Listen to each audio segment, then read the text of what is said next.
Hi, Ron with Boulder Mountain Repair today to talk about some outdoor gear maintenance and repair tips for you. You ever get a hole in your down jacket and you don't want to use duct tape on it?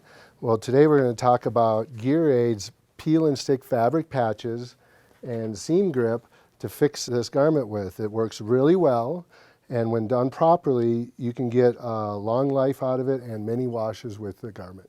So I'm going to take this Gear Aid repair tape and I'm going to cut a nice square, and then I'm going to cut out a nice circle with it as best I can. The rounded corners helps from the Gear Aid tape from peeling up.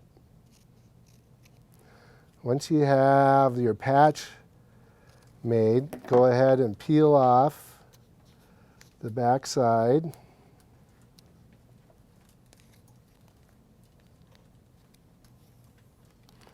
And place it firmly on the hole to be repaired.